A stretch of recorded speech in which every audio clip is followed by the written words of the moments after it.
Halo semuanya, selamat siang Bu Sinta dan selamat siang teman-teman. Kami dari kelompok 1 pada hari ini akan mempresentasikan terkait dengan perbandingan pengaturan PMH di negara Indonesia dan di negara Prancis dalam hal kecelakaan lalu lintas. Selamat menyaksikan. Menurut pasal 1 ayat 3 Undang-Undang Dasar Negara Republik Indonesia tahun 1945, negara Indonesia adalah negara hukum, yang mana artinya segala aspek kehidupan masyarakat yang berada di wilayah NKRI harus didasari oleh hukum. Pada hakikatnya, hukum berfungsi untuk menjamin keteraturan dan ketertiban kehidupan manusia dalam hidup bermasyarakat. Selain itu, hukum juga difungsikan untuk mengatur tata dan juga pola perilaku manusia dalam bertindak maupun berbuat, guna terhindar dari adanya tindakan maupun perbuatan yang sekiranya melanggar ataupun melawan hukum. Perbuatan melawan hukum adalah perbuatan yang dilakukan oleh tiap-tiap individu maupun kelompok yang mana tidak hanya melanggar atau melawan ketentuan perundang-undangan, namun juga melanggar hak subjektif orang lain dan juga beberapa asas lainnya yang diindahkan dalam pergaulan masyarakat. Nah, apa saja sih hak-hak subjektif orang lain yang dilanggar saat adanya perbuatan melawan hukum atau PMH? Yang pertama adalah hak-hak pribadi. Yang kedua adalah hak-hak kekayaan. Yang ketiga adalah hak atas kebebasan, dan yang keempat adalah hak atas kehormatan dan juga nama baik. Di Indonesia, perbuatan melawan hukum atau PMH diatur secara jelas dalam pasal 1365 KUH Perdata yang menyatakan bahwasannya tiap perbuatan yang melanggar hukum dan membawa kerugian kepada orang lain mewajibkan orang yang menimbulkan kerugian itu karena kesalahannya untuk menggantikan kerugian tersebut. Perbuatan melawan hukum atau PMH dapat terjadi dimanapun dan kapanpun, tidak hanya di negara Indonesia tetapi juga di beberapa negara lainnya, yang mana salah satunya adalah negara Prancis. Sedangkan perbuatan melawan hukum atau tort di negara Prancis diatur dalam artikel 1382 Civil Code des Franchise yang menyatakan bahwa any act whatever of man which causes damage to another obliges the one by whose fault it occurred to compensate it. Dari definisi perbuatan melawan hukum, baik yang diatur dalam pasal 1365 KUH Perdata maupun artikel 1382 Civil Code des Franchise, keduanya sama-sama mengartikan bahwasannya perbuatan melawan hukum merupakan perbuatan yang melanggar aturan dan ketentuan yang mana menimbulkan kerugian bagi orang lain. Nah, seperti yang sudah saya jelaskan sebelumnya, bahwasanya perbuatan melawan hukum atau PMH dapat terjadi dimanapun dan kapanpun. Dan juga PMH dapat terjadi dalam segala lingkup bidang kehidupan, salah satunya adalah dalam hal lalu lintas. PMH dalam hal lalu lintas terdapat banyak sekali jenis dan bentuknya. Salah satunya adalah kecelakaan lalu lintas, yang mana Indonesia dan Prancis masing-masing memiliki ketentuan maupun kebijakan hukum untuk mengatur dan menyikapinya.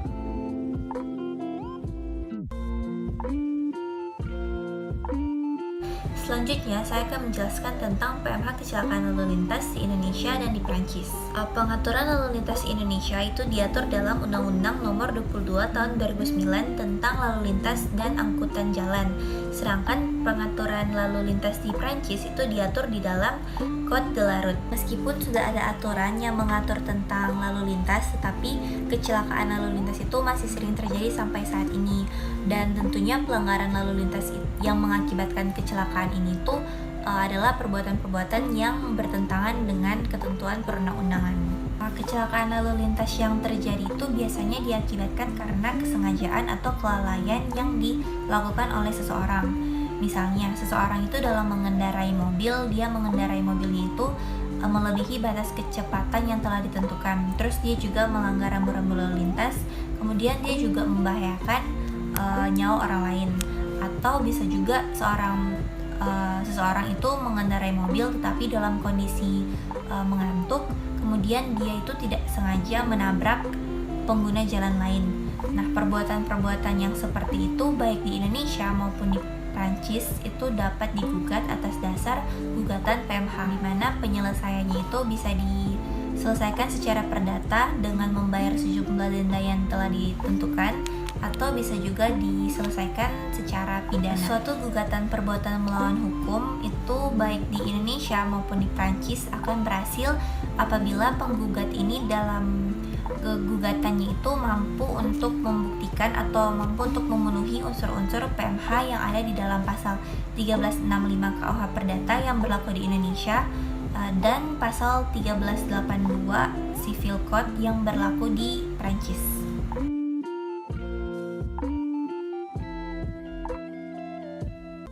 Selanjutnya, saya akan menjelaskan terkait dengan bagaimana pemenuhan unsur perbuatan melawan hukum ditinjau dari KUH Perdata dan Civil Code des Franchise.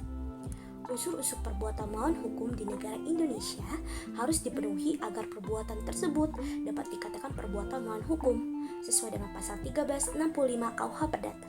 Yaitu yang pertama, adanya suatu perbuatan. Perbuatan yang dimaksud itu mencakup berbuat sesuatu aktif maupun tidak berbuat sesuatu pasif. Yang kedua, perbuatan tersebut itu melawan hukum. Perbuatan dikualifikasikan sebagai melawan hukum apabila bertentangan dengan kesusilaan, kepatutan, ketelitian, dan kehati-hatian dalam pergaulan masyarakat. Yang ketiga, adanya suatu kesalahan. Dalam ilmu hukum, unsur kesalahan itu terdapat unsur kesengajaan, kelalaian, tidak terdapat alasan pembenar atau pemaaf. Yang keempat, adanya kerugian. Kerugian yang ditimbulkan akibat dari perbuatan melawan hukum dapat berupa kerugian material maupun kerugian imaterial. Yang kelima, adanya hubungan sebab akibat. Hubungan sebab akibat atau kausalitas ini adalah untuk melihat nih, apakah benar terdapat hubungan sebab akibat antara perbuatan melawan hukum dengan kerugian yang ditimbulkan sehingga seseorang itu dimintakan pertanggungjawaban. Sedangkan unsur-unsur perbuatan melawan hukum di negara Prancis yang harus dipenuhi agar perbuatan tersebut dapat dikatakan perbuatan melawan hukum sesuai dengan artikel 1382 Civil Code des Franchise, yaitu yang pertama, adanya kesalahan. Kesalahan itu terjadi karena intensional, yaitu ada niat dalam hati si pelaku untuk menimbulkan kerugian tertentu terhadap korban, maupun negligence, tidak ada niat. Yang kedua, adanya kerusakan. Adanya kerusakan tersebut itu diperlukan tuntutan ganti kerugian berupa ganti rugi material, yaitu pergantian biaya yang telah dikeluarkan oleh korban. Yang ketiga, adanya hubungan sebab akibat antara keduanya. Jadi setiap penggugat dapat membuktikan adanya kelalaian, kerugian, dan sebab akibat dapat menuntut ganti rugi.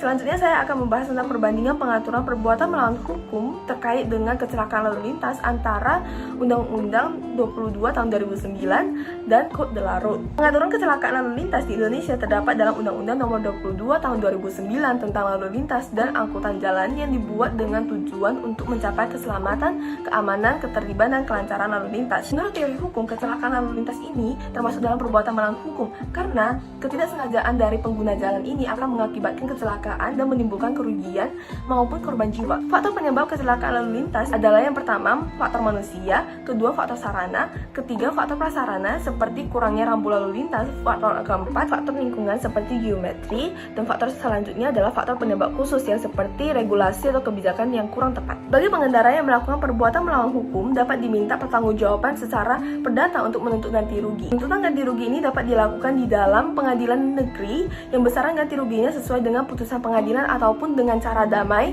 yaitu secara musyawarah, di mana penuntutan ganti rugi ini dilakukan di luar pengadilan. Nah, selanjutnya pengaturan kecelakaan lalu lintas di Prancis diatur dalam Code de la Route yang bertujuan untuk menjaga kelancaran serta ketertiban berlalu lintas di Prancis. Faktor-faktor penyebab kecelakaan lalu lintas di Prancis adalah faktor manusia, faktor lingkungan, dan faktor penyebab lain yang sudah termasuk dalamnya batas kecepatan, pengendaraan yang tidak berpengalaman, dan sebagainya. Peraturan yang ada di Code de la Route ini lebih ketat dibanding peraturan yang ada di Indonesia, di mana terdapat pengaturan-pengaturan spesifik yang salah satunya seperti penumpang yang di bawah 10 tahun tidak dapat duduk di depan melainkan harus duduk di belakang. Upaya hukum dalam penyelesaian perbuatan melawan hukum dapat diselesaikan melalui pengadilan distrik, yang dimana pengadilan ini hanya mengurus perkara yang dendanya kurang dari atau sama dengan 4.000 euro. Selain itu, penyelesaian juga dapat dilakukan secara damai, yaitu prosedur konsiliasi di mana perdamaian dapat dibuat secara lisan atau tertulis dan dikirim dengan surat sederhana ke pengadilan tersebut.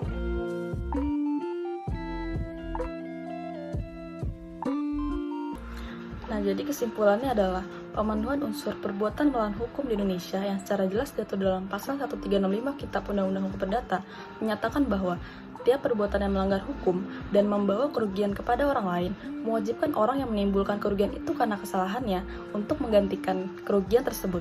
Dari isi pasal tersebut dapat diketahui unsur-unsur yang juga merupakan syarat material yang harus dipenuhi agar suatu perbuatan dapat dikatakan melawan hukum.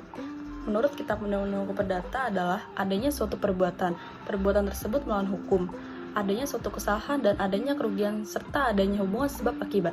Sedangkan perbuatan melawan hukum di Prancis diatur dalam artikel 1382 Civil Code des Franchise yang menyatakan segala perbuatan yang menyebabkan timbulnya kerusakan maupun kerugian bagi orang lain, maka mewajibkan orang lain yang menyebabkan tersebut bertanggung jawab untuk ganti rugi. Maka dari isi pasal tersebut, unsur-unsur perbuatan hukum yang diatur dalam artikel 1382 Civil Code des Franchise adalah adanya kesalahan, adanya kerugian, adanya hubungan sebab akibat antara keduanya.